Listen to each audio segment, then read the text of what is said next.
Welcome to Dice with Death, where anyone could die with a roll of the dice. I'm not your direct messenger this week, but someone who is for the continuation of this Clash of Creators one-shot is Chatty Badger's Jamie Powis. The ship, the pilot, and the tree couldn't be sweeter, even though they're all technically shit-eaters. I'm the DM. Nice. Very nice. Jamie, if you'd like to take it away, please. We are joined this week by WhatCulture.com's Adam Wilbourn.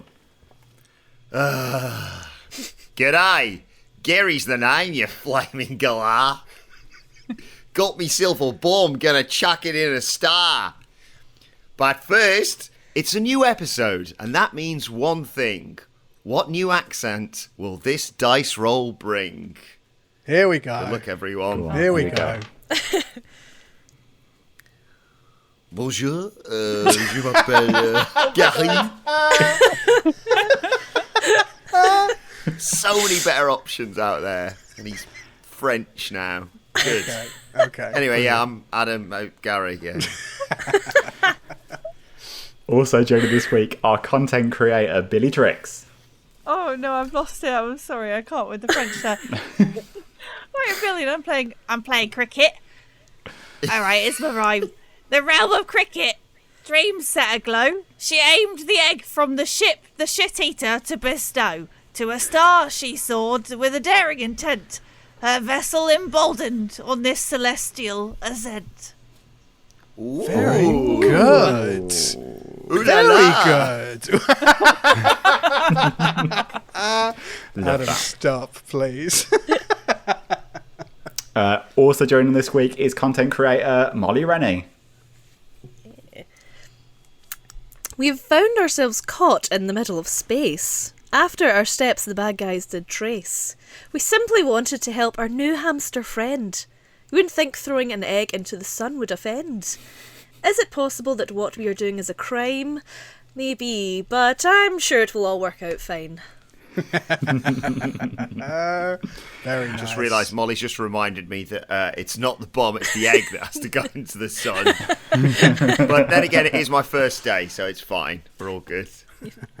And finally, we're joined by BBC's, and that's British Broadcast Corporation's, Oli Bateman.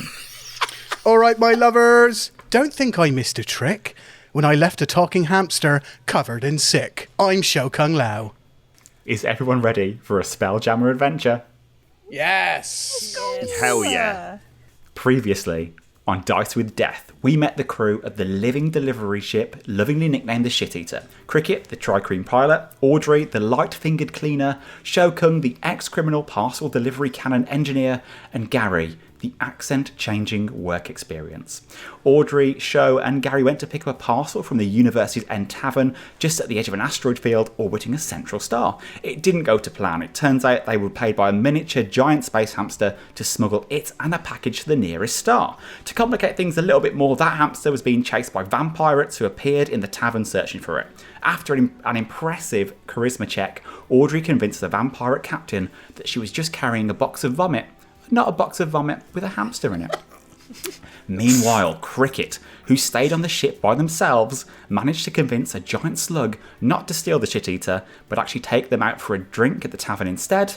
Frustrated, the vampirates dimension doored out of the pub and, to make an example out of everyone, obliterated the tavern with cannonball fire. Our crew barely escaped, but with some very stealthy driving from Kriket, managed to avoid the amassed pirate fleet by going deeper into the asteroid field.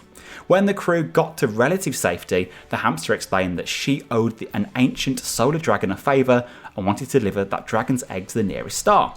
The dragon egg was locked in a beautiful golden chest, which Gary managed to open by deciphering a riddle written in Draconic.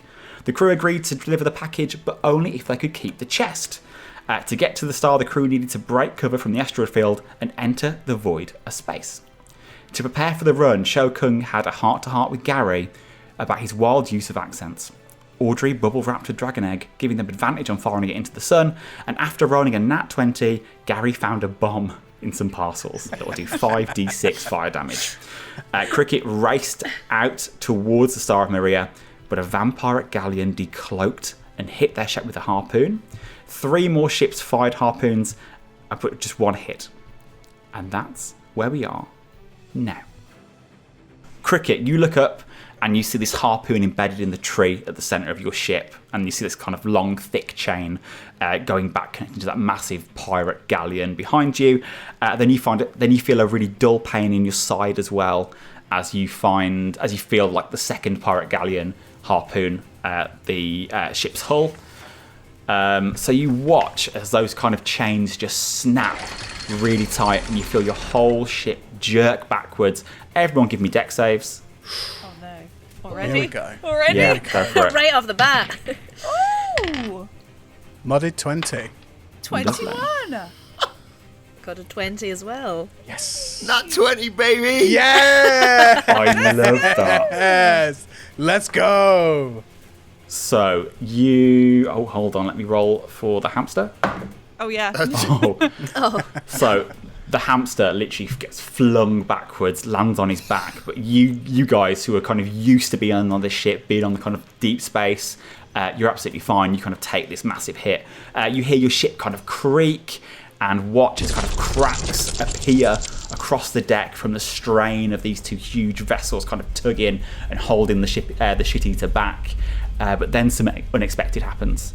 So those kind of noises of kind of the ship groaning and splitting are drowned out by the roar of your arcane engine. And you look back to see kind of the shadowy crews on those two pirate vessels connected to you just get flung from their feet as you start to drag them through space. You see the roots of the tree reaching through the vessel and basically holding on to everything and pulling everything back together. What are you guys doing? Audrey! We need to get rid of these chains! I'm bloody harpooned! What am I supposed to do? Have you got anything, I don't know, slippery? Can't you get out there with your pokey stick? Get the broom! Let me just double check what spells I've got here, see if I've got anything I can use. I've got an idea, and it's really dumb. Go for it. I love it already. Here, let's hear it. Okay, I'm thinking, what if we whip and dip it? I'm gonna go really quickly, go up a bit, and then slam the brakes on, and hopefully the harpoons will fall off, and it'll carry on flying into the star. Fantastic idea, I love it. Okay, so give me... What is this? Is this dexterity, would you say? Just to kind of get this maneuver on the go? Sure. Go on then. Give me a dexterity check as you do this kind of weird big 12. break. And okay, let's see what the ships behind you do. Okay, so one ship rolled a 16, the other one rolled a 19. So basically you break and the two other ships just break behind you. Great. Okay, great. This is not going to work. I need to get these harpoons off the ship. Okay, you hear in the background, you hear kind of like this, "Yarr!" all this kind of cheering of these these two pirate crews getting really riled up. And as you look out kind of to the crews, you see a familiar face right on kind of the front of their ship. And it's the vampirate captain that you saw at the bar earlier. And you see that vampirate captain gradually walking down that chain. And he draws his cutlass as he effortlessly walks down this chain. Sick. Towards you. Me specifically, or just the boat? Or Just coming towards ship? the ship, yeah. He's planning to board your ship. Here, Kriket, Audrey, what's going on up there? we may have an intruder coming onto the ship. An intruder? Ooh. Just a visitor, really. Right, so this isn't someone that we've got to be bothered about? Because me and Gary, we're trying to man the weapons down here. Do you need us to come and help you, or do you want us to stay down here? What are you thinking? Well, if I have permission to start attacking, then I don't think we need to worry too much. No, no permission needed from me. Go ahead, get him off my bloody ship. Yeah, that's right, Audrey. You use that scraper you've been using on that barnacle earlier. Go for it, girl. Let's see. I'm going to try. And how far away is this person? The pirate captain is probably like 60 foot away at the moment. Absolutely perfect, right within range for Sacred Flame. Let's try that. Lovely. Nice. So, yep. Target must succeed on a dex save. Okay. That is a 18. Yep, that's gonna beat it. She sends out magic flame towards this guy and just completely misses. I like to think actually, so you kind of you have this kind of it's a radiant spell, isn't it? Yes. And guys, get really, really colourful and fruitful with your spells here, because go for it. So I'd like to see you I think you conjure this kind of sacred flame, you fire it towards the vampirate captain, and the vampirate captain just flicks upside down on the chain, and the flames just go right above him, and he's still just gradually walking towards you right now. Well, if I knew he could have done that, I wouldn't have bothered. On the second ship that you can see that is connected to you with that kind of similar chain, you see a second vampire coming towards you. This one has a couple of swords on its back, and he's just kind of spider climbing down this chain towards your vessel. Has the intruder been dealt with? I might need some backup. These people are a bit stronger than I first anticipated. Here, Gary, what the fuck did you just say? I said, has the intruder been dealt with? It is my first day, you see. I am on l'experience professionnel, or work experience, as you say. Right, Gary, a second ago, you were an Australian, or you had some kind of accent from down under, and now you're a Frenchman. Is that right? Just so I know what's going on in all this fucking chaos that's going on, is that what's happening right now? You've decided to change your accent. I am sorry, je ne comprends pas. I do not know what you are talking about. I'm going to start clicking down the emergency flip phone.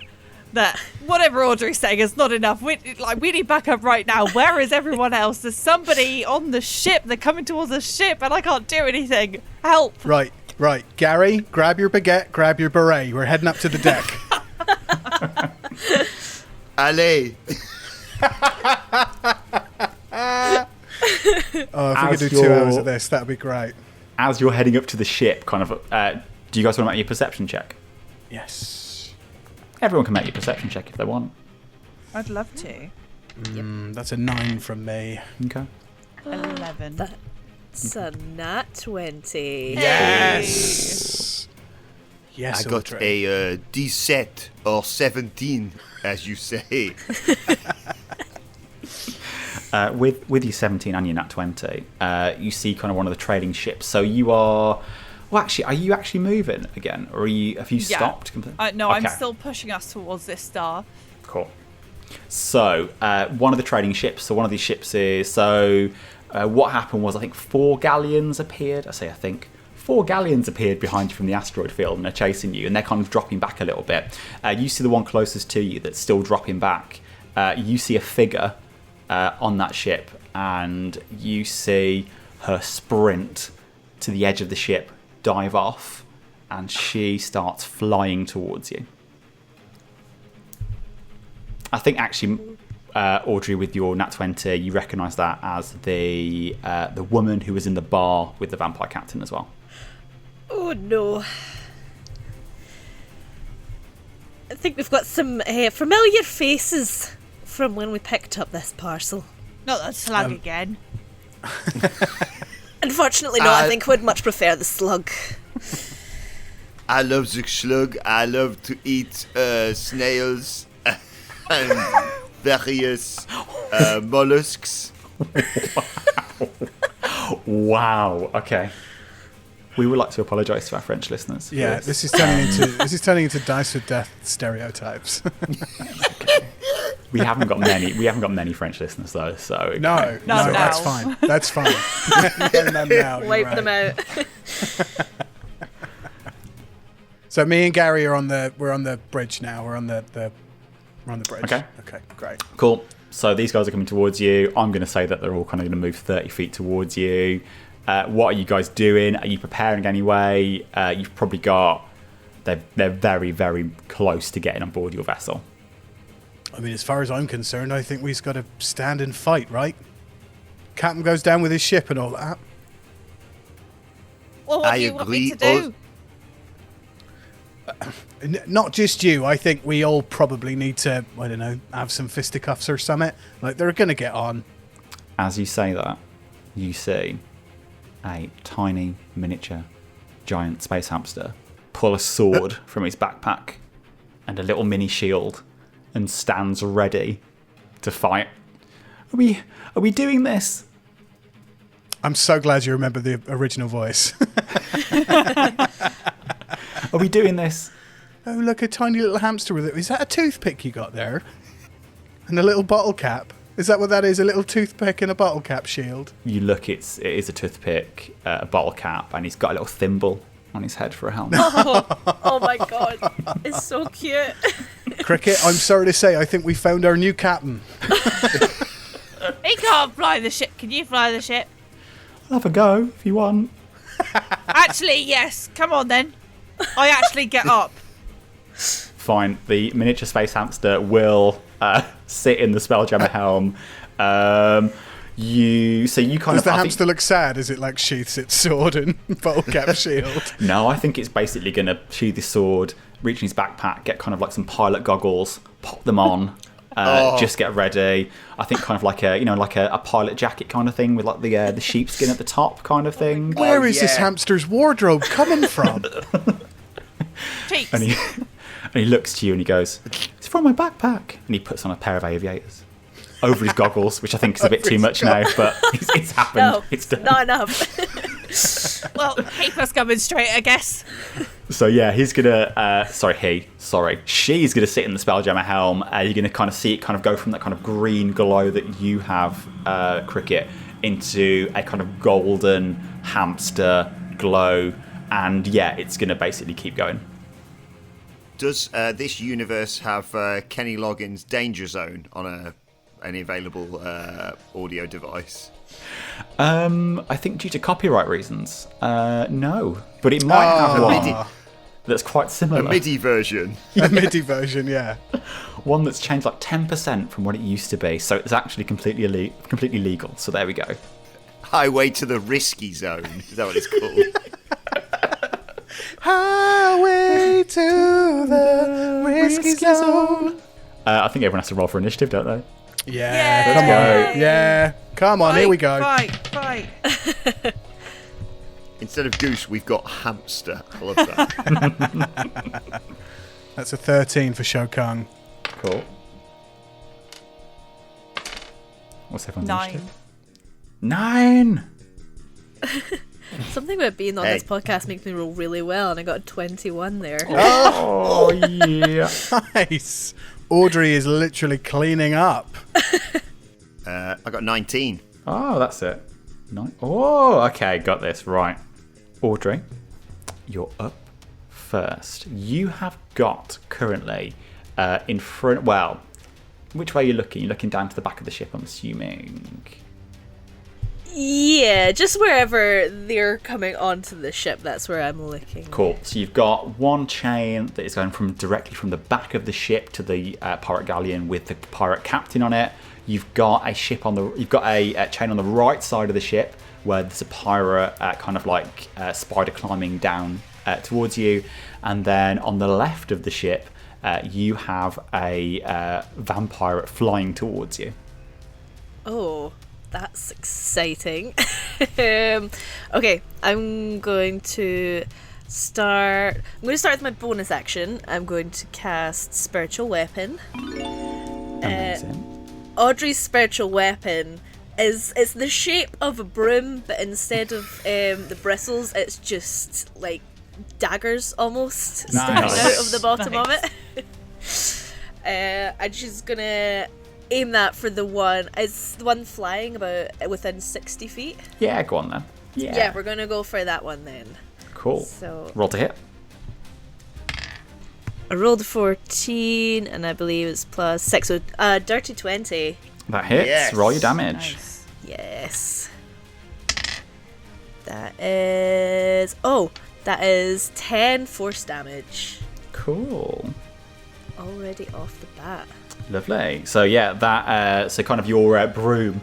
I kind of like it trying to just kind of sweep it away a little bit, just to kind of like, no, go away, please.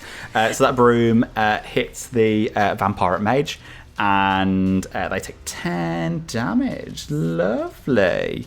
What And next? with her main action, she's going to try Sacred Flame again with the cantrip here. See if it works better this time. Just on the same person, so that's another dex save. Cool. Is this on the mage or is this on the captain? On the mage. Lovely. We'll keep going. Oh, 12. Oh, that's a fail. Yes. Lovely. So that will be full damage. That will be 8 radiant damage. Ooh, radiant damage. That really hurts the vampire mage. I need to come on this podcast all the time. I only seem to roll good on this podcast. It's amazing. Yes, you fire out this kind of like this holy flame, and it catches that kind of flying mage who's heading towards you, and you kind of see this kind of holy flame kind of cook up her arm, and you see it really kind of scar her flesh as that hits her. Is that the end of your turn? Yes, I'm going to stay where I am just now, so it's the end of my turn. Perfect. Up next is Gary. I am so angry, I am going to go into a rage. And for my first attack, this weapon was slightly more appropriate last week, but nevertheless, my ranged weapon is a boomerang. So I will throw that at the one climbing on the bottom of the, how you say, chain. Perfect. Roll to hit. Does your boomerang not just turn into a baguette now? A croissant. Oh no. Yeah. Oh yeah, no, that's I better. dropped my croissant. 15. 15 absolutely hits. Oui, oui. Not a great deal of damage on this one. Oh, 6. Oh, cool. Lovely. So yeah, you see this. Is it a baguette? Are we going for croissant? A croissant. So you see this Comes kind of back to me. you see this croissant kind of arc out into kind of the void of space, slaps this vampire across the face. You see kind of crumbs just on his cheek, just taunting him right there, and it comes back to your hand. For my second, how sturdy? If I hit the chain with my great axe, it's not going to like break it or anything, is it? Oh, you can have a go though. Yeah, bollocks. Let's do that because it's not going to do enough damage. This. Let's take a swing. So I've sort of climbed up towards the edge of the ship, so I don't want to anywhere miss and hit the tree. Obviously, Cool. I'm trying to just cut down when it's really tight and just try and slice through it with my great axe. Mm-hmm. Let's take a swing at that. Oh, shit, an 8. You kind of swing down, you hear a chunk as that kind of axe bounces off the metal of that chain. Merde! And then I'll just get off the edge of the ship so I'm not in this place to be pulled off out of into bloody space and just jump down and ready for the inevitable boarding. And that's the end of my go. Lovely. So up next is one of the vampirates. So the one that is kind of crawling. He's just seen Gary try and smack that chain from kind of away from the ship. So what he's going to do, he's going to kind of crawl up towards that ship, up towards your ship. He's going to hop on and he's going to attack you, Gary. Shit. So does a 16 hit? Yep. Okay, so this vampire is going to kind of draw his two kind of like swords off his back, and he's going to kind of like just slash through you with one of them. And it's weird. So when you kind of get slashed by this sword, you don't feel the slash, but you feel your life force being drained from you. And you are going to take... Give me 2 seconds. Oh, no. My rage gives me resistance to slashing damage, if that helps. Yeah, but it doesn't give you resistance to necrotic damage, unfortunately. So you take 13 necrotic damage as this blade slashes through you. What are you doing to me? And that's the end of that vampirate's turn. Up next is the vampirate captain, who is heading towards the ship. He's walking down that chain. He is quite an intimidating fella, and if you remember, he has got this kind of otherworldly kind of blunderbuss kind of thing next to him and a cutlass, and he is gonna aim the blunderbuss at Audrey because she's firing out her spells at him. Here we go. Rude. Oh, does an 18 hit? I would say it does, yes. Regrettably. Cool. So with an 18, you get hit by this blast of this blunderbuss. It hits really, really hard. You take 25 points of necrotic damage. Oh, I'm down. What? What? Yep. Okay. You're Audrey! Audrey! Down. God. I lost a bit of hit points last session. I hadn't healed Okay. yet. Okay. It's fine. It's fine. Shall I have some bleach or something in a bucket we can pour into it and make it better or something? Fingers crossed. Audrey. So unfortunately, this isn't a normal attack. So what are your last words? Oh no! What? Can't do this. Jamie, fuck off, mate. Absolutely fuck off. Dude, About 20 what? minutes into the episode. Shut up. Unfortunately, this is... What? No, it's not a normal attack. It's death. Oh no! As she goes down,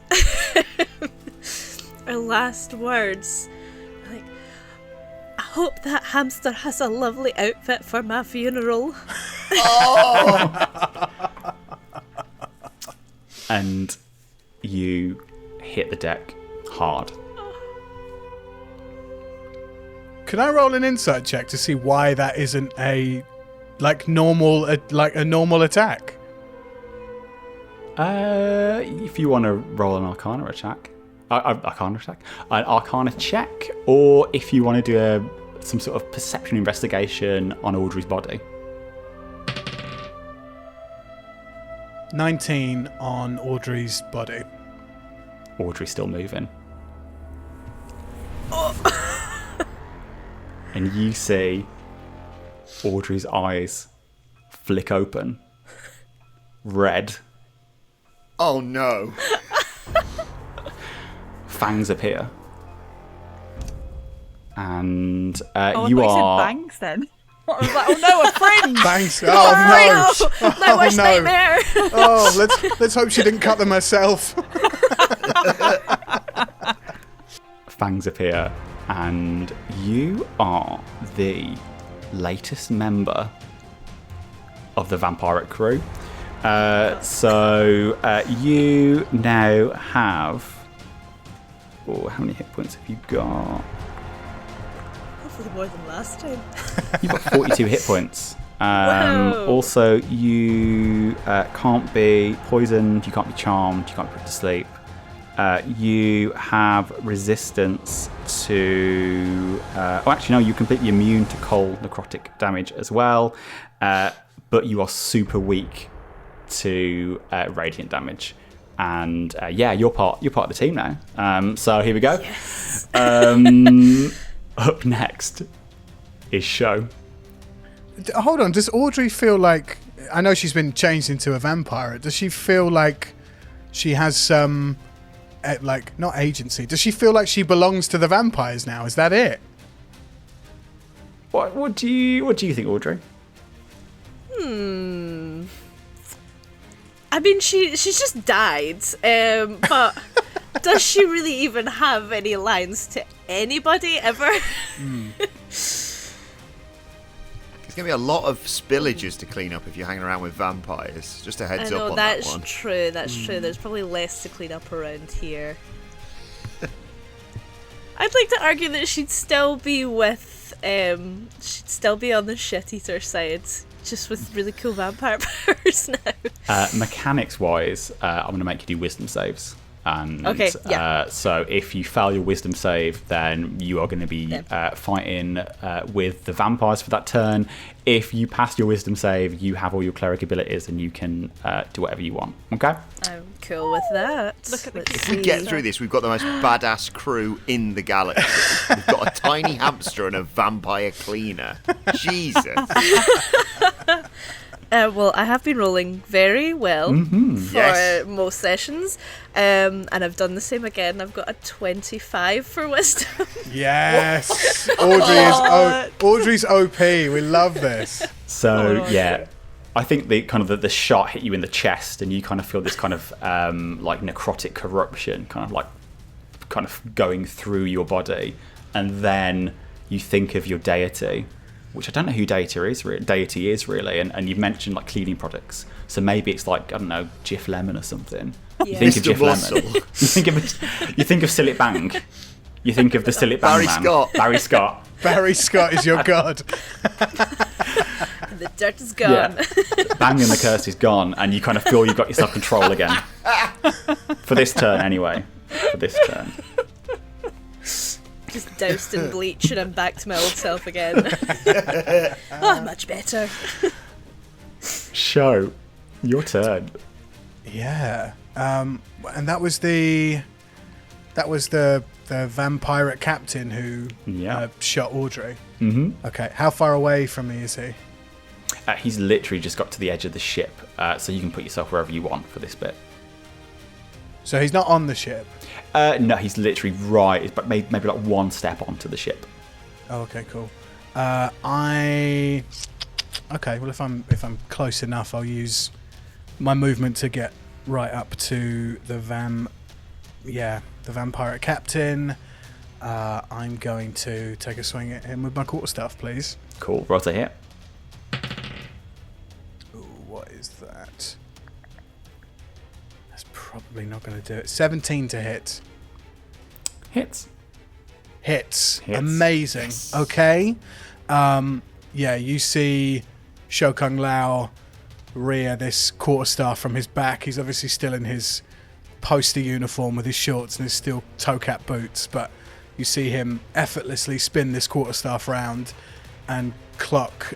What's this? Do we know this guy's name, or we didn't ask? You've never asked his name. We've never asked. Just hit this vampire across the cheek. And I'm going to... What am I going to do here? I'm going to spend a key point to make this a stunning strike. Lovely. What do I have to do? So... Where is it? Make me a Constitution save, DC 15, please. So the vampire captain has got +4 to con. He rolled a 6. He is stunned in place. Yes! Yes. Okay, amazing. So he's stunned, right? Mm-hmm.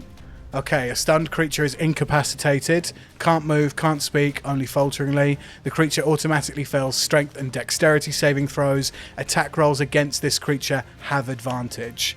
So you see, I turn around and tell everybody to attack this guy. Is there anything else you can do on your turn? Yeah, that was my first attack. First attack? Come on then, let's go. Let's go. Yeah. So I'm going to attack with the quarterstaff again, which now has advantage. Oh yeah, that's going to be a 24 to hit. Definitely hits. Okay. And I didn't do damage with the first attack, so I'm going to do all the damage now. Cool. 17 points of bludgeoning damage to the face of this vampirate captain. Lovely. You hear him go, "Yarr," as you smack him in the face. Cool. Well, that was my action. I'm going to do a bonus action now, I guess. And I'm going to spend 2 more key points, and I'm going to do Searing Arc Strike, which is essentially the Burning Hand spell. As you hold your hands and thumbs touching and fingers spread, a thin sheet of flame shoots forth from your outstretched fingertips. Each creature in a 15-foot cone must make a dexterity saving throw. Please. I believe that's DC 15. Doesn't he fail automatically? Because he's stunned. Oh, Let me check. Oh, yes, please. Yes, he does. He fails automatically. What type of damage is it? This is radiant damage. Cool. Oh, Is it a no. crit now because he's incapacitated? Let me see. Incapacitated. No, so incapacitated means that they can't take actions or reactions. So it's not an auto crit, which is, I mean, that would be insane It would if be this good. monk could do that. It'd be good. But yeah, so that's going to be 3d6 radiant damage. Here we go. 8 damage. Cool. So that's doubled. Excellent. Okay. This vampire captain's looking a bit blooded, to be fair. Oh no. Oh no, that's terrible. I think that's where I'm going to end my turn. There's nothing else I can do, but I am going to... if he's incapacitated, actually, I can move away from him. I'm going to step back maybe 10 feet, if you'll allow me to. Absolutely. Okay. I'm going to say deal it. Well, I'm going to say it's going to be your choice because you've caused this condition. He's balancing on a chain. So he really can't grip onto that chain. So if you want, this is up to you. Yeah, I don't know what you're planning. You can fall off that chain. let him fall. Cool. Let So him fall. you see this vampire captain just kind of like just stiff as a board, just gradually starts tipping off the side of that chain. Up next is the vampire mage. So you see this vampire mage kind of, her hands kind of crackle with this kind of cold, frosty, frozen energy, and she sees her captain falling. So she's not going to cast a spell. She's going to kind of fly towards her captain and try and catch him so he doesn't fall into space. Cool. They both fall off the side of that ship. She rolled a 6 on that kind of strength save. So they're not necessarily gone completely. Yeah. How this kind of vessel works is, think of it like a seafaring vessel. So you have like this is so nerdy, but I'm going to do it anyway. You've got like a gravity plane on your ship where the kind of the sea would be. So basically they're going to be kind of caught in this kind of gravity plane for a bit. So they'll be, they're not kind of going to be lost into deep space. They're still with your ship, but it does mean that the mage is going to lose her turn. I do like the idea of the bloke who's just jumped on the ship with us be like, yeah, let's get him, guys. And turns around and there's no one else with him. Up next is Kriket. Oh god. So there's nobody actually on the ship now then, because they're both... There's One in front of me. One's just shivved me, I think. Yeah. Okay, cool. Okay, what I'm gonna do, I'm gonna call lightning, which is a great place to do it in because it's in space, so there can be lightning anywhere. I can see everything. So I'm gonna call lightning. So a storm cloud appears in the shape of a cylinder, 10 feet tall, the 60-foot radius. So hopefully it will catch them, even if they're overboard, but also could catch on the ship as well. The guy who shivved Gary. I'm gonna kind of just do it just above the ship, not near the tree, so that we don't catch on fire.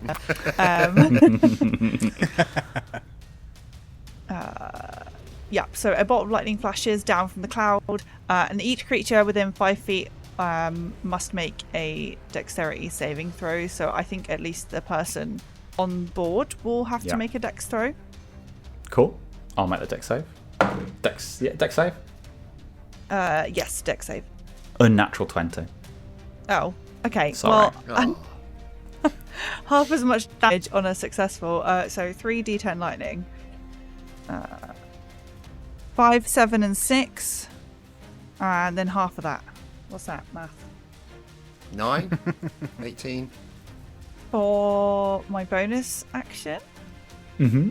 I'm going to run over to Gary, and because I'm so concerned that there's just this random French person on our ship and I don't know who they are, and I'm going to try to protect him, and I'm going to give him guidance. Oh, Nice. What's guidance just for the uninitiated? Okay, so basically I'm going to go and touch a willing creature, and then he can roll a d4 to an ability check. Amazing. So you see this vampire, this kind of lightning bolt just kind of strikes kind of behind him. He's gonna do a backflip because he might as well. It's pretty cool, isn't it? He's kind of dodged that lightning strike. Still takes that damage, and then you're kind of going to be right behind Gary. Is that the end of your turn? Yeah, that's what I'm going to do. Like, I'm just basically made my way over to Gary, and then just like, well, I'm shorter than him, so I just like slapped him on the thigh. Guidance. oh, cute. Thanks. What you doing here? Where'd you come from? Why are you on my ship? Audrey, that's the intern. That's Gary the Dragonborn Dragon. I'm not Audrey. No, you're not. And she's dead. There we go. This is Kriket. She is the driver of the ship. Bonjour. Je m'appelle Gary. Je suis un intern. See? He knows everything about you. There's a ship's log. He's read it. So what? You see, for the next turn, you look back towards those two kind of vampire ships which you're kind of pulling through space, and you see their crew on those ships.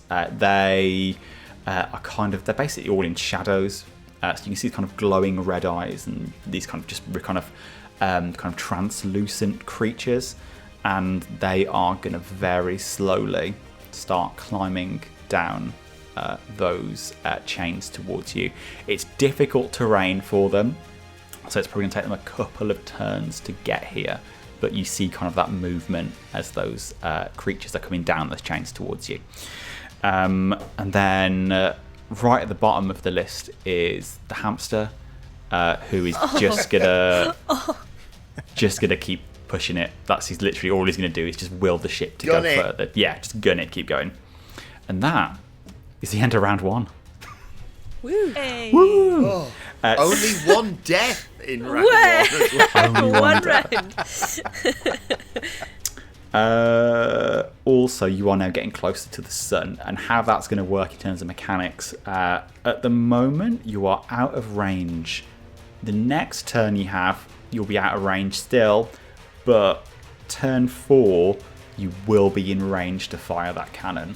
And then, as it goes further on, so we go if we go into rounds after that, the DC to hit the sun gets lower as you get closer. Okay, so that's where we are now. Second round. Top of the round is Vampire Audrey. Woohoo. So when I came back to life, did I gain back to full health with this, or am I back up at 1? You currently have, let me just get this right, 42 health. 42 health, nice, hell. okay. Brilliant. Don't need to worry about healing right now then. Right, so these chains that are harpooned into our ship. Yeah. Would Audrey kind of guess if she used, per se, inflict wounds on it, would that help to like damage it enough to detach it from our ship? So I don't think It's necrotic damage. Yeah, and the vampirates are all about necrotic, aren't they? So I don't think it'll particularly do that much. But if you have something that could like affect metal in any way, any sort of like heat, maybe that would do it. I'm just going to get really nerdy and say that radiant heat is not actually hot. It's actually not hot. So you can't BS me with radiant damage. Thank you. I don't think I have anything then, so I'm going to go different way then. We've still got somebody on the ship, don't we, that's attacking Gary. Mm-hmm. I'm going to go for them then instead. I'm going to inflict wounds on them, so I'm going to run over and kick them. And with my kick, I'm going to cast Inflict Wounds. And that's I dropped my dice. A spell attack. Roll to hit. That is going to be a 23 to hit. Hey. It does hit, but I'm not going to let you roll damage because you see your hands are kind of covered in this necrotic energy, and they slash into this vampirate, and basically the vampirate kind of just inhales all that necrotic energy, like it's just part of them. Much like, you're going to hate this, I literally said you're immune to necrotic damage. Much like you are immune to necrotic damage. Sorry, Audrey. I'll be nice and say you won't lose a spell slot. It's okay. I just died. My head's a bit foggy, you know. Anything else you want to do with your turn? No, I think that's me on this turn. Okay. Make me a wisdom saving throw. Oh no. That's 21. Yeah, you are still Vampire Audrey. You are in control, absolutely. Yes. So Audrey's kind of run up kind of next to you, kind of Gary. It's your turn. You have got that vampire in front of you, and then you've got those two other vampirates kind of like just bobbing in kind of the wake of your ship. And the crew that are coming across, they're still a fair way away, aren't they? It will take them probably a couple of turns to get you. Okay, I'll wait till next guy. I just keep it simple. I will swing at him, the one in front of me, with my great axe. Roll to hit. That, my friends, is my second natural 20 of the episode. Yes. Let's go. Just for the uninitiated, we have a custom rule on Nat 20s. So you add your kind of modifier on top, and then you double everything. Oui. Is everyone thinking that's how everyone plays Nat 20s? Is that just how everyone plays Nat 20s? Okay, cool. So that's 12 damage, doubled to 24. You kind of slice through this vampirate's neck, and his kind of neck flies back like a Pez dispenser, and his head flicks back. This vampire is very much on death's door right now. How on death's door is he, Jamie? He's a human Pez right now. Could I, because I don't want to just cut his head off, because we've already seen what that looked like. Could I drop kick him off the side of the ship as an unarmed strike? What's your arm? It only does 4 damage. Is my only thing. Okay. Would that be enough? Actually, I wouldn't know. Would I? I don't know. I'm not gonna tell you. Yeah. Fuck it. Let's do it. Okay. Roll to hit. What's the worst they can do? Oh yeah, kill us instantly. Yes. Right. Come on. I need a. Oh bollocks! Oh shit! Where's my dice? There it is. Does my guidance work here? Possibly. No, I might. I'll let you know if I need it. I'm gonna say no. Sorry. If it was a Oh, black, It's only it's ability a- checks, yeah. isn't it? Yeah. I Sorry. was being cheeky. good as you should do. That's great. I doubt I'm going to need it anyway because that's an unnatural 20. Yes. So describe what happens. I mean, is that enough? I will hop in when I think is necessary, but just describe what happens. Okay. Does anyone remember the famous football advert where there's a football game and Eric Cantona's involved in it, and they are actually fighting devils, and right at the end, Eric Cantona's about to take a penalty, It's incredibly niche, this. And he has a little football shirt on, and he flicks up the collar of his football shirt and goes, "Au revoir," and then fires the football through the centre of the devil. That's what I'd like to do, except it's a running drop kick to this vampire pirate, please, Jamie. But I don't know what happens to him. The vampire pirate literally flies backwards, hits his back on kind of the rail of the ship, the side of the ship. You hear his back break. Oh! And as he kind of very gradually slides over, he bursts into this necrotic dust. Oh! Just give me a look check. How far can you kick him? I just want to know how far you can him before he explodes, because you might get a bit of damage if you do. So give me just above a 10 look check. I got 12. Lovely. So you literally kick this guy. He flies backwards. He bursts into a puff of this necrotic cloud of energy, and yeah, he's very, very dead. Damn, that was satisfying. I think that's the end of my go. There we go. Up next is the dead vampire. After that is the vampire captain. Now, can the vampire captain save now? Can you throw a save? Or is he just like that? He is stunned until the end of my next turn. Damn. Well, he is just bobbing in space right now. Sho, it's your turn. Just a dead weight for this mage. Come on, mate. So who's left on the ship then? Who can we? There is no we've one got left those. on the ship. Just us. We've got those slugs coming down the chain, haven't we? Okay, and I just pushed that guy off, so I must be right next to a chain. Mm-hmm. So I would say not slugs, the shadows. They are kind of shadows. Okay. Humanoid shadows. We're more willing slugs back into this You are. episode, aren't we? Yes. Yeah. We want the slugs. We want the slug. We want slugs. We want slugs. Okay, I'm just going to attack the chain then with 2 quarterstaff attacks. Do it. Roll to hit. Does a 16 hit this chain? Doesn't hit this chain. Oh, really? Okay, well, my second attack definitely doesn't as well then. In which case, I am going to spend another key point, and instead of using a weapon to hit this chain, I'm going to use my fists and punch metal. So, yeah, here we go. 2 melee attacks on this chain. Oh my god, that's terrible. That's a 12. That's a 12 to hit and an 11 to hit. Both miss. These chains, reasonably high AC, quite low health. Just so you know.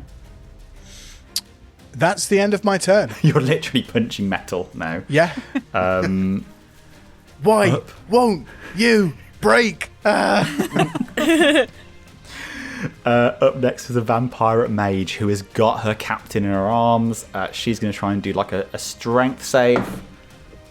Yeah, that's a 19. So you see off kind of the kind of edge of the ship, off the, is it stern? It's not stern. Aft, isn't it, at the back? Who? Aft. Let's say that. After your ship, you see this vampire mage holding her captain in her arms, like the bodyguard. You know that bit in the bodyguard? Oh, Basically yeah. the bodyguard. Just flies up and they both land on that ship, on your ship. I'm going to say that's her movement. And the vampire mage's hands are going to kind of go frosty again. And she's going to fire a ray of frost at... Let me roll the... That's a D4. Sorry for everyone. Just everyone knows. That's a 2. It's going to hit Gary. So... Fucking knew it. Oh no, does a 21 hit? Just. You take 12 points of cold damage. Oh. Are you okay? Okay. You okay? I'm okay. alright. Lovely. And then she is gonna look at Audrey and fire another ray of frost at Audrey. But I'm one of you now. She's like, not yet, dearie. She actually just rolls a 10. That doesn't hit. There we go. And actually, you are immune to cold as well. I've just realised. So there we go. That's what happened. So that's that. So she's used all of her movement. She's kind of just in the centre of the deck now. Captain's at her feet. Can the captain make a... Oh, no, he has to end of... Okay, got it. Fine. Don't worry about that. The captain's no longer stunned. Oh, lovely. The captain's no longer stunned because it was at the end of my next turn, and my turn was punching a chain, and it didn't work. So cool. Cool. So yeah, that captain's eyes kind of flicker open. It's this kind of really kind of fiery blood red, and Audrey, you kind of feel this kind of pull towards your captain. Oh no! But nothing happens just quite yet. Up next, after the mage, is Kriket. Okay. So they're on the middle of the ship? Middle of the ship. Okay, great. How... We're still attached by harpoons, and there's still shadowy things coming for us. How many harpoons are on us? Is it just the 2? Just the 2. So you've got one right in the back. Oh, actually, no, right through the centre of your tree, and you've got one in the hull on the right-hand side. Okay. I am going to call my lightning again, because the storm is still kind of following us, and I'm going to make it strike on to the chain, because lightning is really hot. Oh, yeah. I'll give you that. Go on then. Roll to hit. Apparently it's hotter than the surface of the sun. Fun fact. That might not be a fact. Just go with it. It's great. A fun pondering, as it were. So how do we do this? Can I just have it, or do you want to roll for a dex save on the chain? A chain can't do dex roll damage. Okay, so we've got a 6, a 7, and a 1. So 14 damage.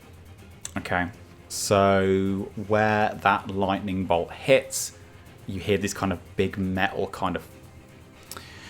So you hear kind of that crack of thunder, and then you hear the crack of the metal kind of snapping, and you see the chain just gradually start floating away. You've broken the chain.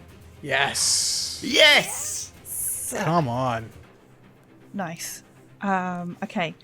Other than that, I will just move towards where the captain is on the ground and the other person is, to just try and get in there and yeah, just get closer to them so I can hit. Up next, well, it would have been the shadows moving towards the ship.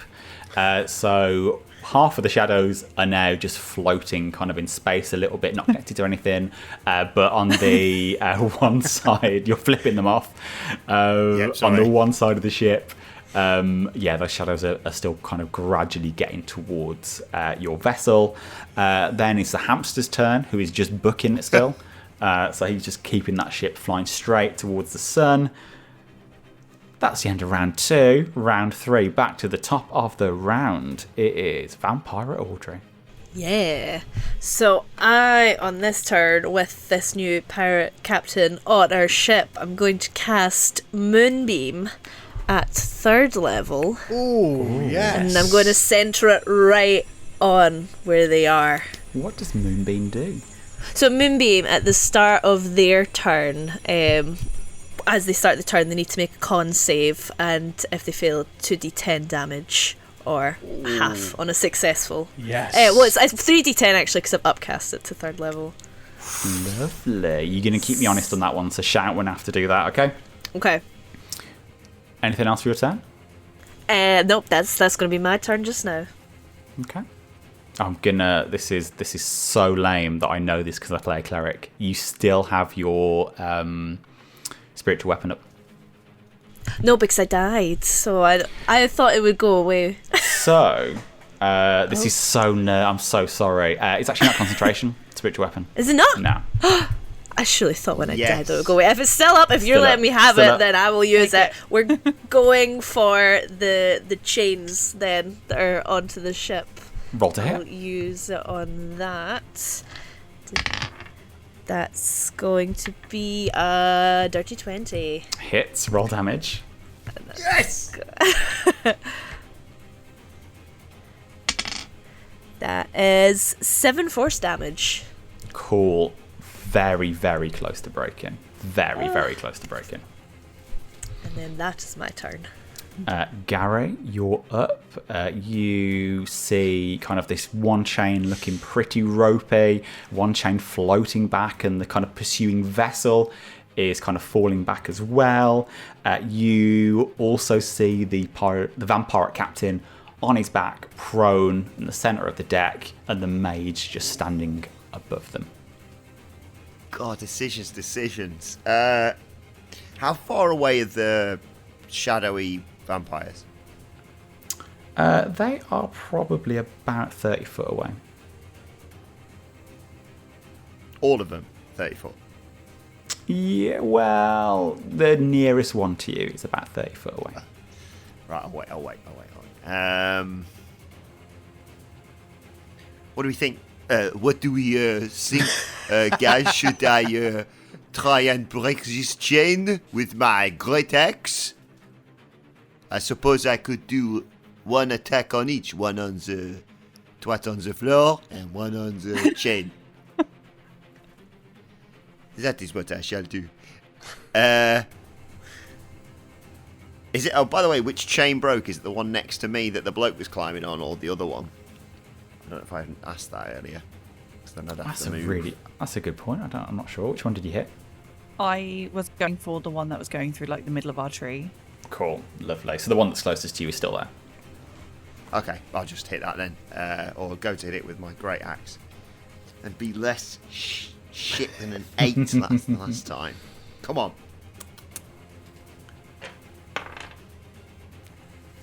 I think I know the answer to this. Does an 18 hit? Just hits. Yes. Oh, come Yes. on! Lucky. Love that. D12.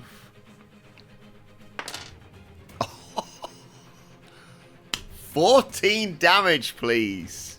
I want to say, how do you want to do this to the chain? But yeah, how do you want to slash through this chain? I'd like it to be like, because you said it was really close to being broken. So I'm envisioning some sort of like Wile E. Coyote, sort of Tom and Jerry-esque, like the shadows are getting a bit closer, and I swing this great axe, and then I stop it at the very last second and just do a little like tiny tap, like, and it just disintegrates and they start floating backwards, basically. So you see these shadows kind of reaching out towards you, and yeah, they kind of float backwards in space. You feel kind of a shudder as like you're not being held back anymore. So of course, yeah. Your ship is now absolutely booking it towards that sun. Yes. Let's go. Punch it, Hammy. Where is the mage and the vampire captain in relation to the rest of our party? So, the mage and the vampire captain are right in the centre. So they've kind of got the ship behind. They've got the tree kind of behind them. I think Shao is kind of behind that tree a little bit. I think Audrey's pretty close. I think Billy's pretty close. Sorry, Billy. Kriket's pretty close as well. You're in, pretty close proximity as well. Yeah. The first sentence of what you said there completely ruled out what I was considering doing. So instead, I will. I like to imagine I'm on the sort of. I'm not a boating guy. I'm on the sort of.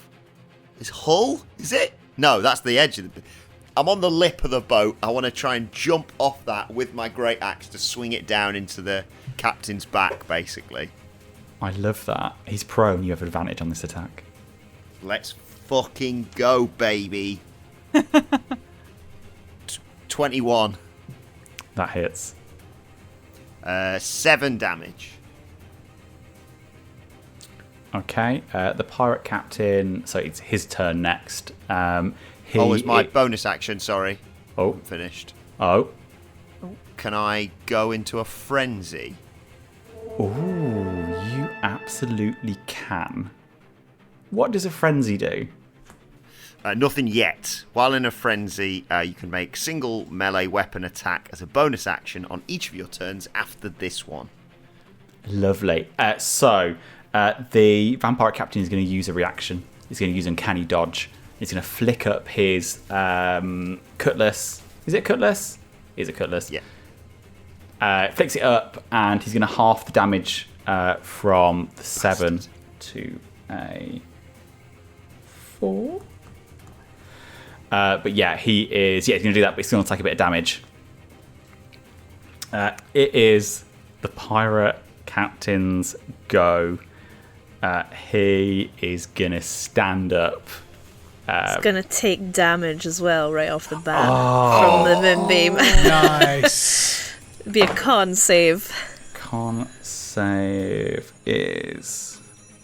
Can't fight the moonlight deep in the dark. Surrender your heart.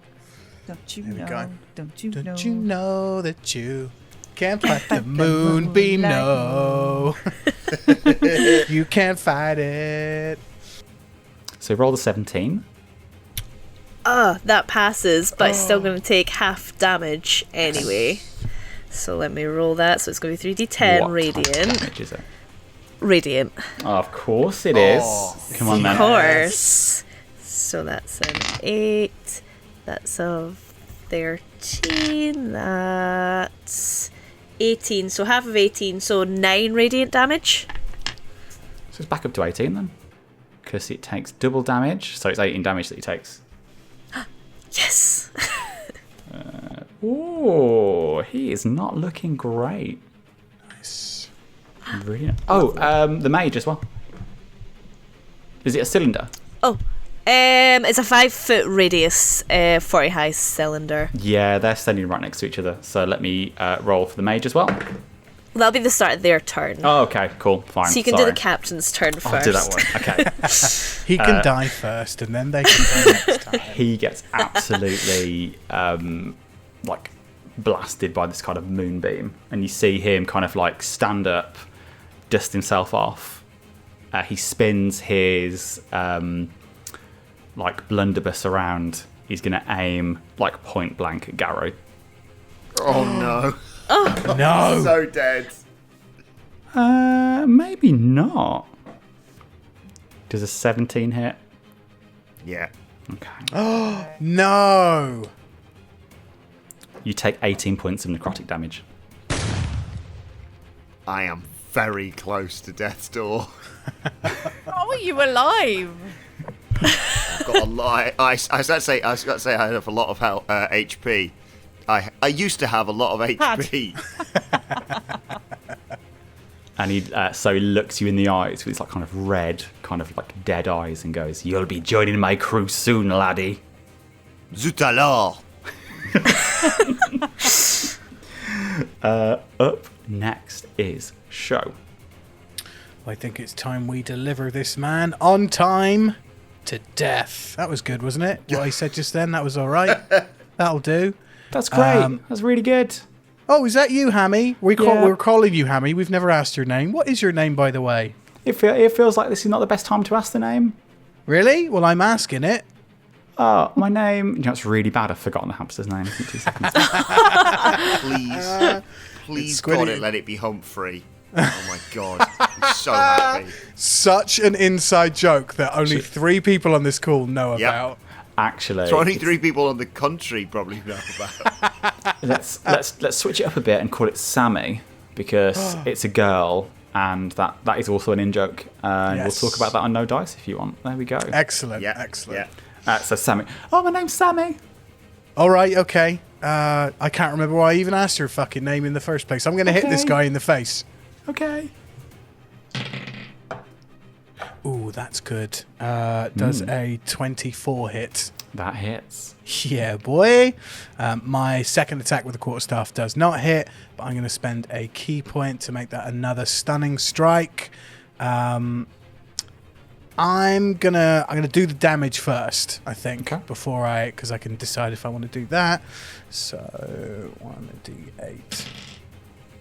Oh, we like high numbers. 10 damage. He's going to uncanny dodge that. So his Okay. cutlass is going to flick out again and take half damage. So he takes half. It takes 5 damage. 5 damage. I am going to try and make that a stunning strike. So, con save, DC 15, please. Come on. 15 on the dice. Meets it, beats it. Okay, Yeah. okay.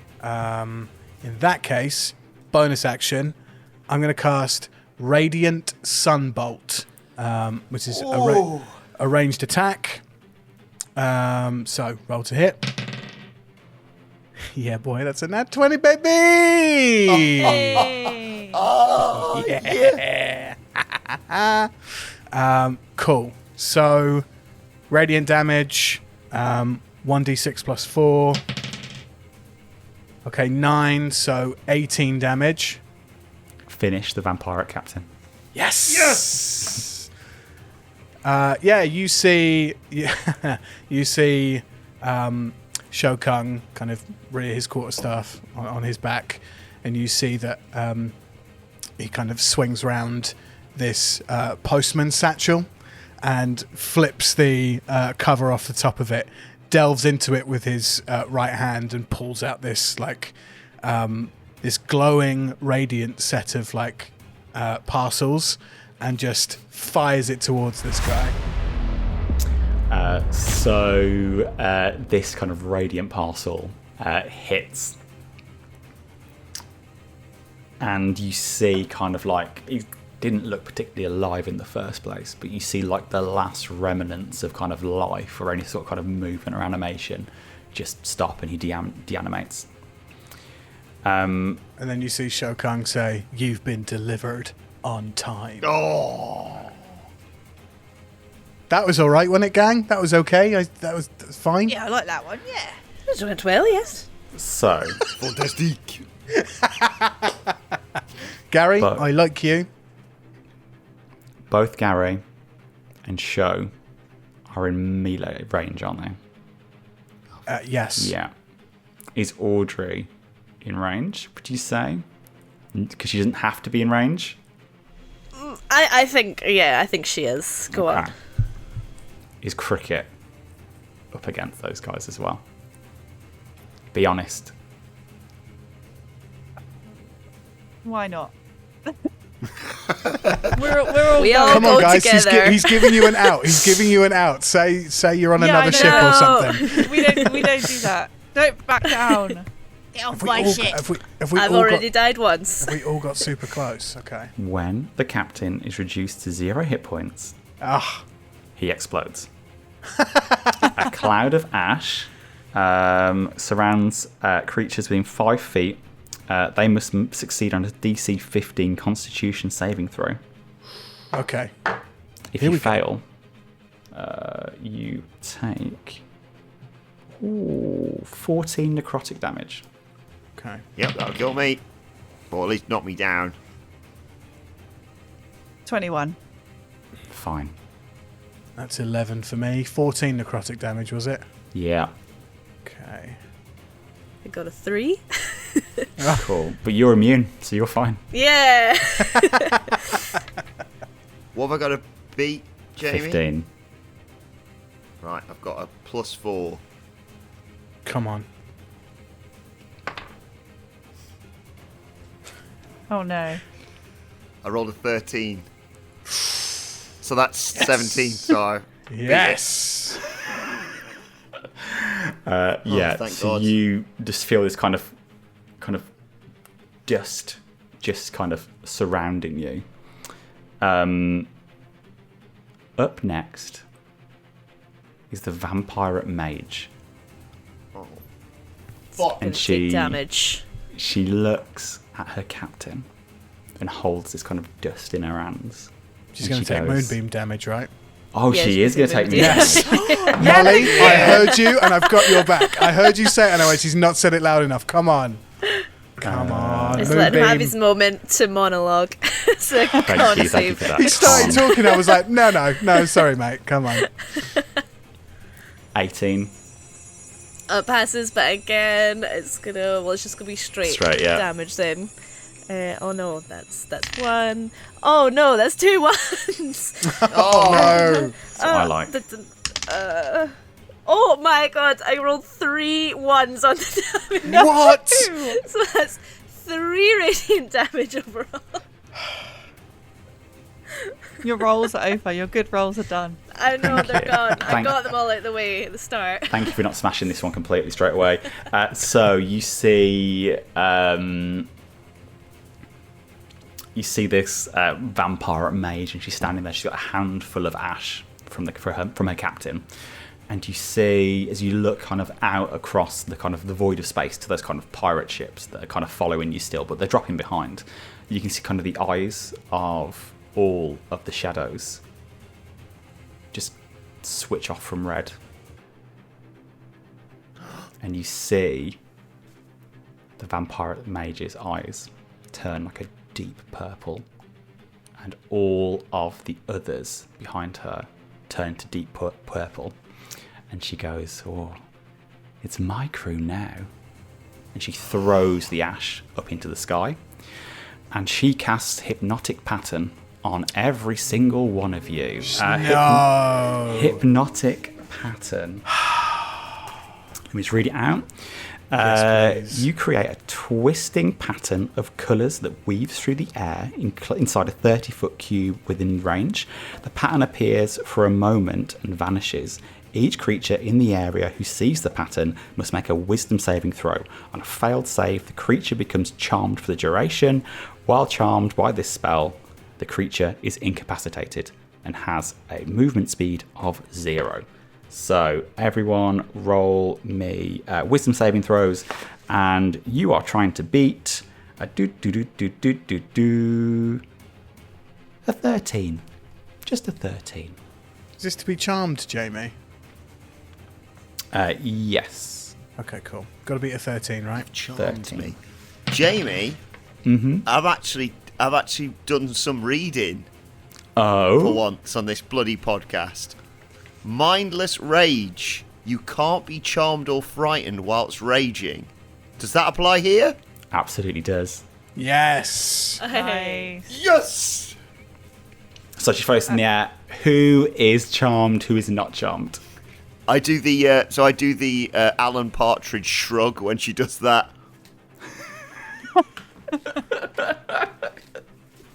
I got a 22, so I don't think I'm charmed. I got an 8, so I believe I am in fact charmed. Okay. Nice. Charmed dead vampire now. Can vampires be charmed? Yeah. Oh, that's a really good point. I might have made her Oh, so OP. wow. Hold on. Billy, what'd you get? I got a 25. I just. Nice. Easy peasy. I have broken your character. You are immune to being charmed. Yes. Come on. So she does this thing, this amazing Yeah. thing appears in the sky, and we all go, huh? What was that? She stops with a kind of a hand raised in the air, kind of very kind of poetic, very kind of like, you know, like a kind of a ballerina there, kind of like just pirouetting and throwing this dust in the air. And she just stops to kind of like, you know, take in what she's done, and you've not froze. And she goes, "Oh shit." You know the bit in Indiana Jones where that bloke's got the sword and he's like, "Check this out!" And Indiana Jones just goes, "I'll fucking shoot you, prick." I love that. I have forgot one pretty important NPC who's also in the God, area. yeah. Oh, no. Hammy. Oh, not Hammy, Sammy. Sammy. You see, like, this hamster, and he sees this beautiful pattern, and he sees his eyes suddenly kind of like just open, his irises kind of go almost black. And he blinks, and he just keeps on driving. Great. thank Great. Hey, that's the Sammy. Oh, thought I was going to have to step on a hamster then. Kriket, it's your go. Okay. You have one mage who is surrounded. Okay, great. Oh, actually, sorry, really quickly. Oh no! Oh no. Oh shit! What have you done? She's gonna stay in that moonbeam as well, because if she moves, she's gonna get fucking tanked by everyone. Nice.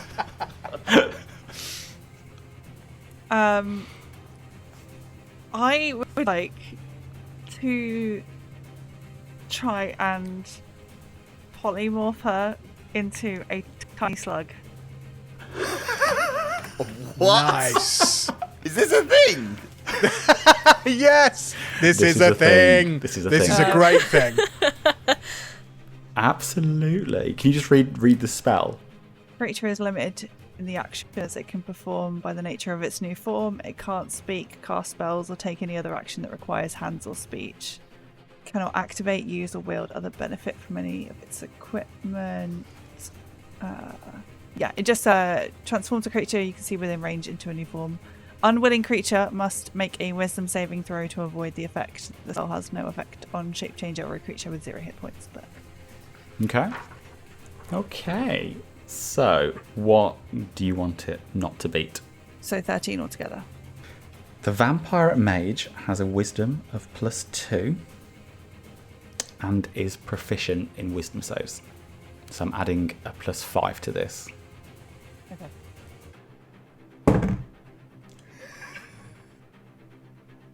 So you see this kind of like this mage who is literally just standing there, like very, again, like a dancer, and she's just like really fucked up her powerful move, and you see her hand raised in the air, and you kind of just see her kind of fingers just start to crack a little bit. And then her bones crack, and she just starts to shrink, and a shell forms on her back, and she becomes a teeny tiny sea snail. Yes. Yes. I'm gonna pick it up. Cool. Molly, you feel What did you no roll, draw. Jamie? No, I rolled a 4 on the dice, so absolutely no chance. Audrey doesn't feel a pull anymore to anyone, so she did kind of feel, or she would have felt a pull towards the mage, but at this current time, she feels no sort of kind of like allegiance or anything. You're kind of normal but vampire. Just a normal vampire. Can we hear a reaction from the boats, by the way, behind us? Oh, their eyes just kind of go black, kind of like just pitch black, and you see the ships just stop chasing you. Oh! They must be really confused about where they are. Now, Audrey, I do want to ask you, have you got some kind of hankering for a red crimson liquid at this moment in time, or are you okay? Well, does Audrey want to? So vampires aren't really about blood. They're like they're after life force. So I would say give me a wisdom saving throw. Beat a 15. That's a 12. Okay. You really want to fucking like devour someone on this ship right now. Oh no!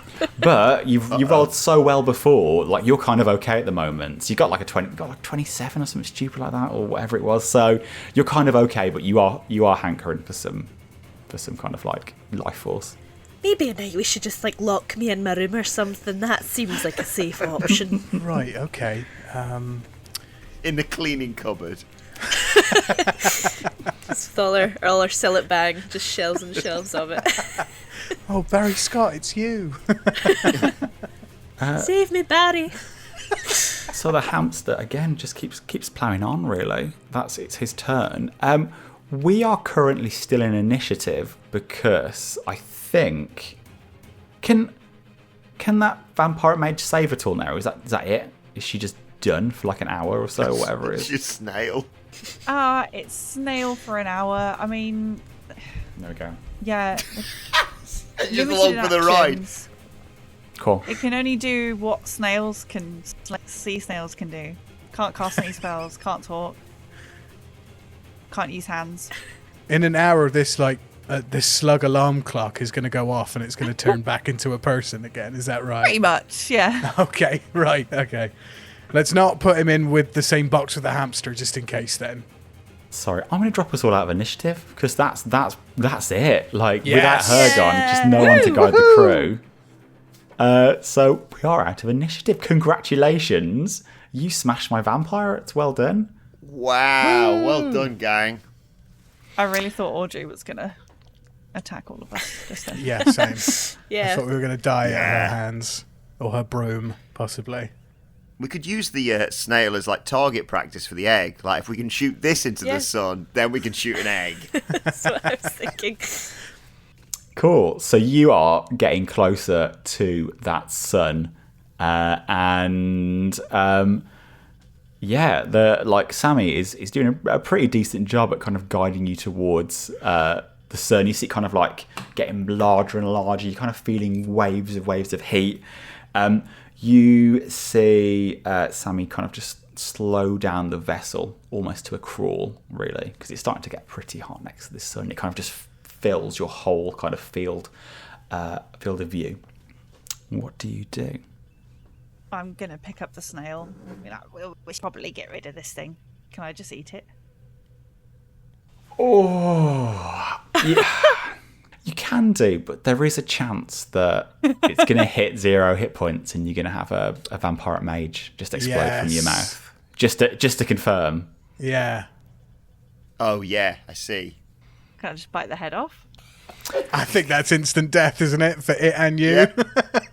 You are, yeah. You're going to take a little bit of damage as if the vampire mage just returns and reappears in your mouth. Okay. Oh, just a mouthful of ash as it bursts in the necrotic. Lick it a little bit, and then go and give it to Gary. What a delicacy! No, it's not keep it away from him. Keep it away from him. Don't give it to him. Well, you have it then. I don't bloody want it. Right, I take the slug. I go to Sammy. I look to all the crew, and I say, "Right, well, if we've got to shoot one of these things or both of them into the sun, should we head down to the parcel cannon room?" I'll stay with the hamster. Can we, in the box that suspiciously had a bomb in it, can we put the snail in? When I get delivered, they open it up. Yeah, it must be fine to fire a bomb into the sun, surely. That's okay. Absolutely. Cool. Yeah. I swear that was a plot of a film, I think. It probably... Yeah, is it not Apocalypse Now? Is it Sunshine? It's definitely not Apocalypse Now. I'm going to confirm that. What film have you been watching? It is Sunshine. It is Sunshine. Yeah, I thought so. Thank you. They have to, like, restart the sun or something, don't they? And they're like, oh, put a bomb in it. That'll do it. That'll work. Hollywood, baby. So, guys, are we going to shoot this fucking egg in the sun? Just to confirm Yes. what's happening. Let's do it. Let's go to the partial cannon room and shoot these things into the sun. Is the egg launcher just a big spoon? Just like... I like that idea. It can be a giant spoon. Absolutely. Yes! So, one of you will have to roll me a kind of an attack with Dex to aim your cannon. The sun is right in front of you. You just have to hit a 10. I mean, I think that should probably be me, seeing as I attack with Dex. Yeah. There we go. Also, you have advantage with the egg because of how well it's packed. You have advantage with the egg, such a good You're line. welcome. If this doesn't hit the sun, this is fate. Right, No pressure. so slug first. Oh, yeah. Oh, yeah, slug first as a test. Good to Yeah, have yeah, a yeah. test, yeah. Okay, lovely. Right, so cool. We've got this slug. We've put him in the same parcel as this bomb. And, right, I'm going to aim and fire. 16. Yeah, hits the sun. So you describe what happens, how you aim this, and like what type of cannon you've got, or yeah. Yeah, so it's a Cosmic Couriers Mark II parcel cannon. So although it was previously on fire because Audrey had left a bunch of parcel tape in it and I'd set it on fire, it's quite rudimentary in how you work it. It's not like electrical, like it's a lot of cranks and stuff to like turn it and aim it. So you see me furiously cranking then. I don't think that's what I want to say. You see me furiously turning these cranks to get this parcel cannon to fire at the sun, which is in all of our view anyway, so very hard to miss. And then, yeah, I push the button on the side, which takes a few kicks sometimes to work, but it fires this thing into the sun. Jamie, does the mage turn from a slug back, or a snail back into a vampire in the sun? Notoriously not great for vampires. Yes, she does. Not great for vampires. She's used her spell that can make her fly, so she's just burning up in that sun. Oh. She dead. She's so Audrey, you feel any remnants of any sort of control that was once held over you just gone. You are now you're a free vampire spirit. Yeah. But still a vampire, just to clarify. Still She's 100%. Still a vampire. Yeah. She's still a vampire cleaner. Yeah. We are the coolest Aren't they all? ship in Oh, the yeah. universe. It's really just like a promotion, really. You just went from halfling to vampire. I'm like, great. So Right, get the egg in. Right, okay. Who's got Get the the egg? job done. I want my money. Who's got the egg? Who has got the Who's egg? got Who I has don't got the have egg? the egg. Sammy? oh, I thought Sammy was driving. We could be on autopilot for this, Oh, can't we? Okay, fine. Right. Okay. I don't have the egg. I didn't pick up the egg, did I? I'm only little. You saw. Audrey, you've definitely got the egg. You wrapped it in I bubble must wrap, have it right? somewhere. Sure, here's it. You're gonna have to give me a check for that now. That was so not convincing. Give me I don't know. Oh, intelligence. check. Give me intelligence, just so you can remember where you put the egg. Where did I leave Yeah. that egg? Oh, the trend of bad rolls is continuing. That's a 10. I'm gonna give you a 10. That was the DC in mind. Yeah. Just to say, Hey. yeah. Okay. Yeah. I look in the boxes and I'm like, oh, there it is. It's got like egg written on the side. Egg. It's a giant egg box. It's like got a room for 6 of them, but there's only one like massive dragon. Yeah. I take the egg. I load it into the cannon. I don't think I have to... I know we're floating through space, but I don't think I have to change too much of the trajectory of this cannon. But I'm going to fire it into the sun. Roll to Everybody hit. all right with this? Yeah, let's This do cool? this. Yep. Right. Let's okay. Alrighty. Roll to hit. I'm so nervous my accent's disappeared.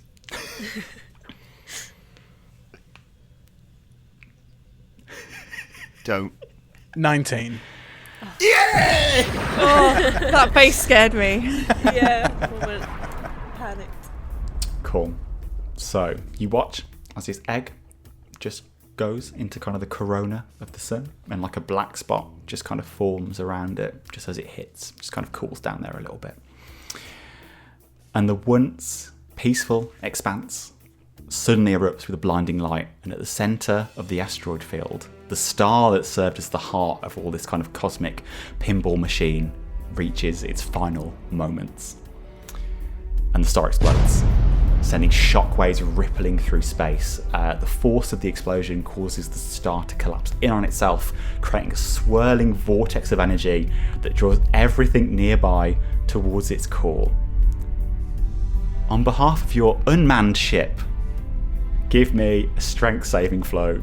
Strength saving flow. Oh god, I can't say it. Strength saving throw with disadvantage.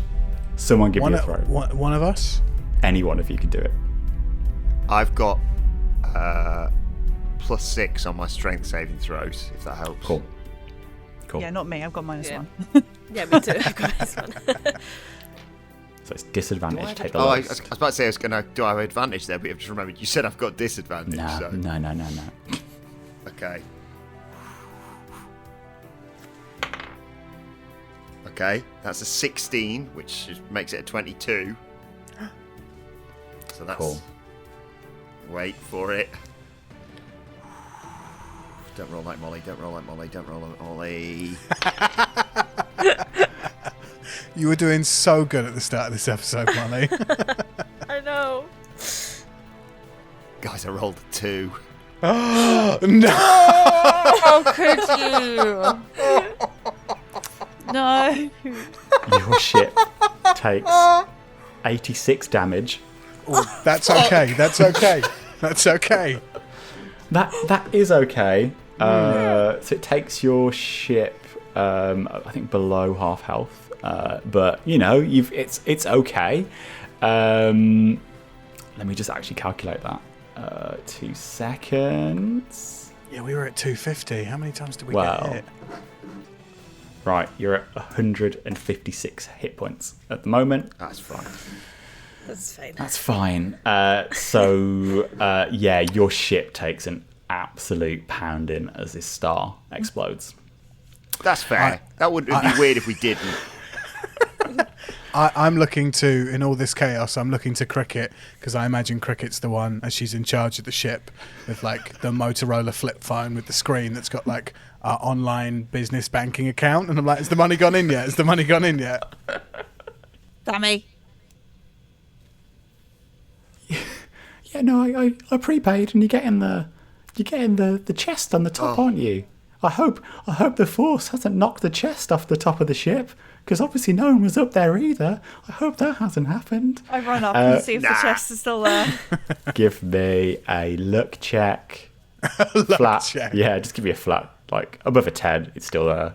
Below a 10. 17. Yeah, it's still there. It's all right. Yay! Do you check it's there in all the chaos? Go, oh, it's still there. Don't bolt it down or anything, and then just leave again. Oh yeah, I'm like, oh, it's still there. Okay. Oh, thank goodness. I like to think the tree is just on that deck, just shrugging its kind of branches, going, where the fuck was everyone? Like, literally, what's happening here? Where's everyone go? I'd shoot an egg into the star. Don't worry about it. I'll go back into my seat. As the dust settles and the intense radiance begins to fade, you see a breathtaking sight. From the remnants of this collapsed star, a small creature appears, glimmering with celestial light. It's a solar dragon. It's like elegant. It's ethereal. It's got shimmering scales all over it, and like a myriad of bright, of vibrant colours that kind of dance with kind of the light of the sun that was there. The dragon kind of hovers there gracefully. Its wings are unfurled like tapestries, and each beat of its wings is kind of a mesmerising display. It casts like patterns across the entire asteroid field. And the dragon emits a really kind of soft, melodic hum as it looks towards you. And when it sees the vampire galleons, which are kind of floating dead in space, that kind of just hum becomes a roar. And you see it kind of gathering all this celestial energy within its being, radiating more and more light. And kind of the scales shimmer with like intensified kind of luminosity. And then you see a radiant beam of solar breath surge forth and just slice through all these pirate ships that are kind of just floating there. And the breath like engulfs the fleet. It leaves behind kind of flickering embers and wisps as kind of these kind of shadows are just completely obliterated and overwhelmed by the radiance. And the dragon flies to your ship, lands on your deck. Oh, bonjour. In Draconic, it goes, oh, bonjour, je m'appelle Dragon. Oh, je m'appelle Gary the Dragonborn Dragon. Oui. C'est la vie. Formidable. This dragon lands on your ship, and you see that hamster. You see Sammy, and she puts on a cape and a mask, and she literally scrambles up this dragon and goes, "See you later, suckers!" And the dragon flaps his wings, and they fly off together into space to have their own adventures. Oh, I want to follow them. Bit rude. I am ready to wrap up this adventure, but if there's anything that you guys want to do before I kind of end things, you are more than welcome to do that. Why did he call us suckers? I don't get it. No, all you done was throw up on him and leave him in a box you're sick. Right. Yeah, that's the least is what I deserve, I guess. Everybody else all right? I'm fine, Gary. It is Gary, right? Oui. Oh my God, she learnt his name. We had a Gary once. He was Australian, though. Weird one. I love this character growth. I love there's an arc going on right now. I'm loving it. That was about another delivery then. The tree passes down a clipboard to you, Shao, and you see on it the name Arangol, the holy citadel of the astral elves, astral plane. And then the tree taps the sundial to say that you're late. Looks like we're going to the astral plane then. Yes. I believe we're late again. When are we never not late? I don't know. Maybe if we'd organised the parcels better, we wouldn't be late. Me? I'm not the one who's meant to organise the parcels. It's Audrey. Audrey's meant to keep everything nice and tidy and neat. What, do you see how filthy this ship is now? I need to worry about that first. Half of it's missing.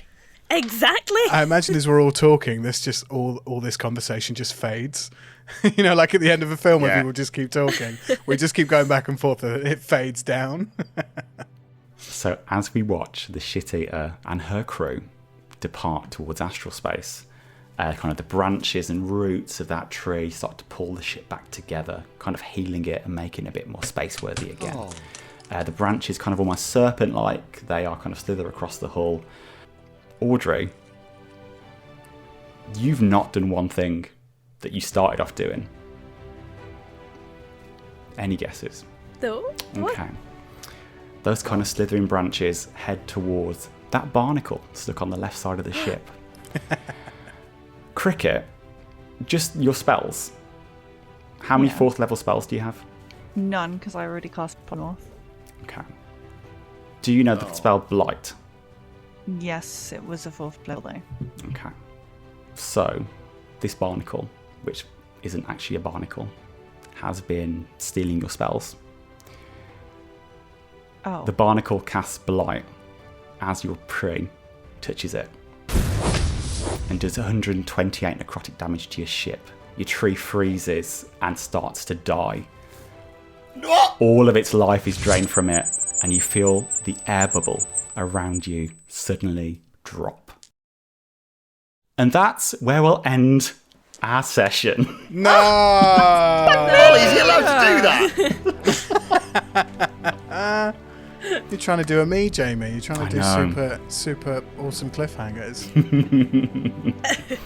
Okay, lovely. Thank you so much to... Well, first of all, thank you so much to Jamie for DMing this game. Yeah. Everybody, little round of applause, little cheer for Jamie. Thank you so much for stepping in and doing this.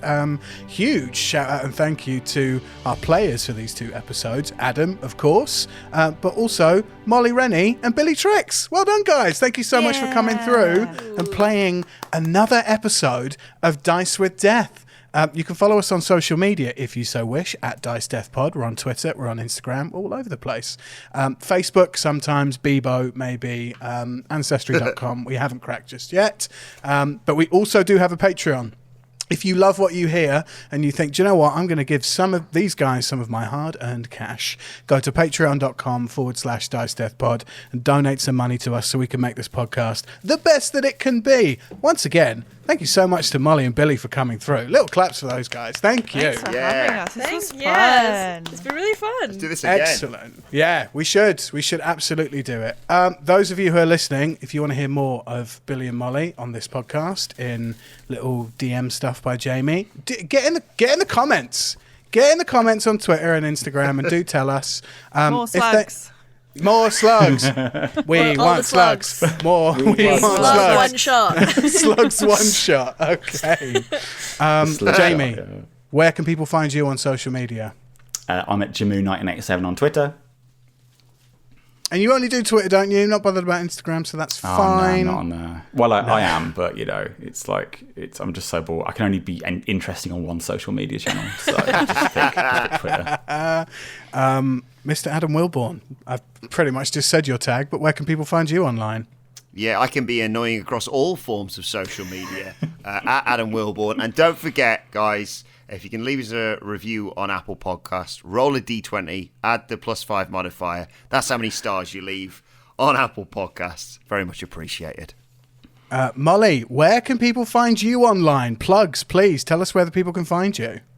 You can find me on TikTok at molly.m.r for some more strange D&D content, and on Twitter at molly_m_r.